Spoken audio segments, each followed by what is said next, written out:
F'dak iż-żmien Ġesu qal lin-nies: Missieri għadu jaħdem sa issa, mela naħdem jien ukoll. U minħabba f'hekk il-Lut wisq iżjed minn qabel bdew ifittxu li joqtluh, mhux biss għax kien jikser is-sibt, imma wkoll għax lil Alla kien jgħidlu missieru u jqis ruħu daqs Alla. Ġesu qabad u qalilhom: Tassew ngħidilkom li l-iben ebda ħaġa ma jista' jagħmel minn rajh jekk ma jarax lil missieru jagħmilha, għax il-ħwejjeġ li jagħmel il-missier jagħmilhom l-iben ukoll bħalu.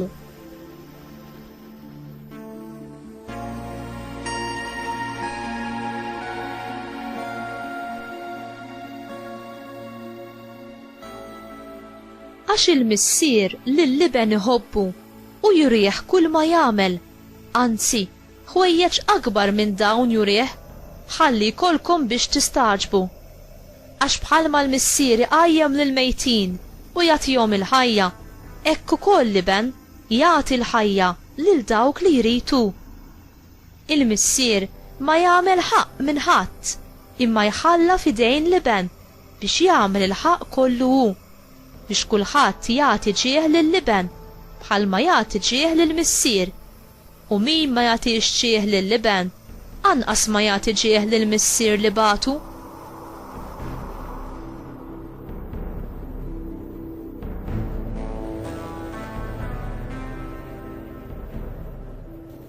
Tassew ngħidilkom li min jisma' klimi u jemmen f'min batni għandu l-ħajja ta' dejjem u ma jsirx ħaq minnu imma għadda mill-mewt tal-ħajja.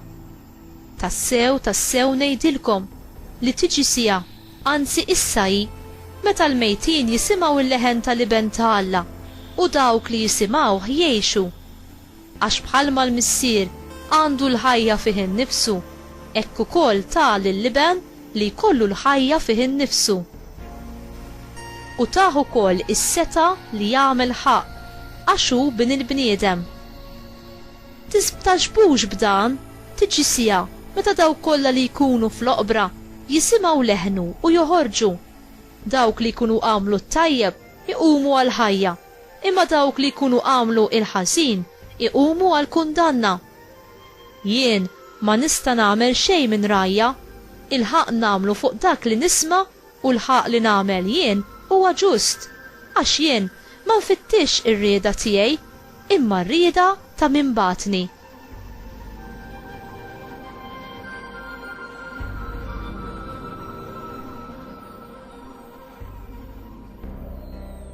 Il-kelma tal-mulej, tifħir lila Kristu.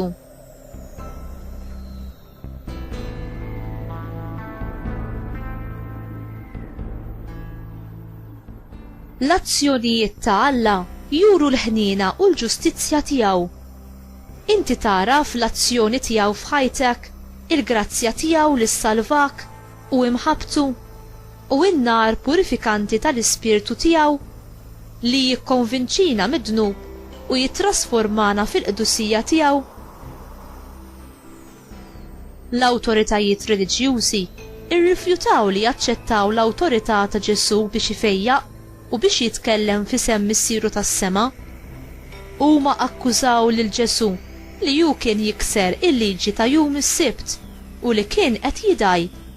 Huma ridu joqtlu lil Ġesu għaliex hu stqar l-istess awtorità u qawwa daqs il-missier. Hu stqar li hu daqs Alla, xi ħaġa li l-ebda bniedem ma seta' jgħidha bla ma jkun qed jidaj. Ġesu wieġeb għall akkuża tagħhom li kien qed jikser il-liġi tas-sibt billi urihom il-pjan ta' Alla għal ħolqien u r-redenzjoni biex isalva u jġeddet il-ħajja.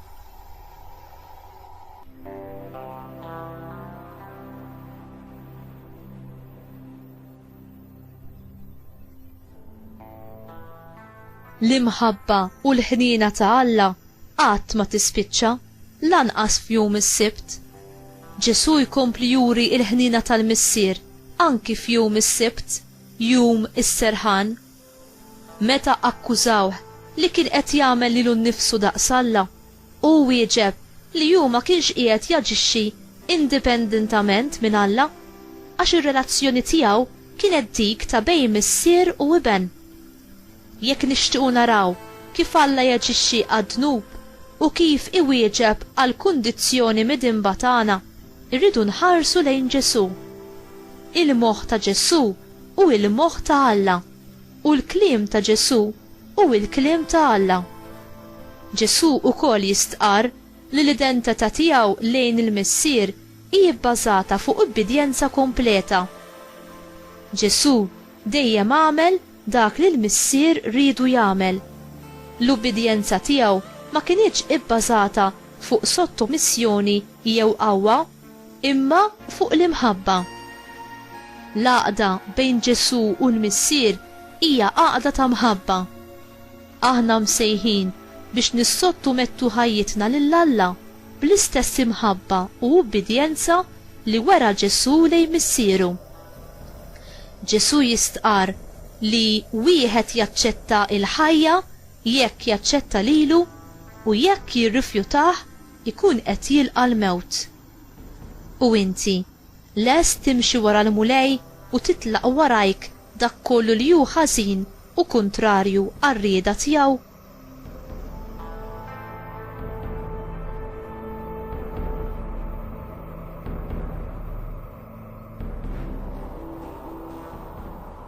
Mulej, kabbar l-imħabba tiegħi għalik u għaqqat lil qalbi ma' qalbek. Marija, om twajba, inni biex infittex biss li noġob lil Alla f'kollox, bl-istess mod kif oġobtu inti. Amen.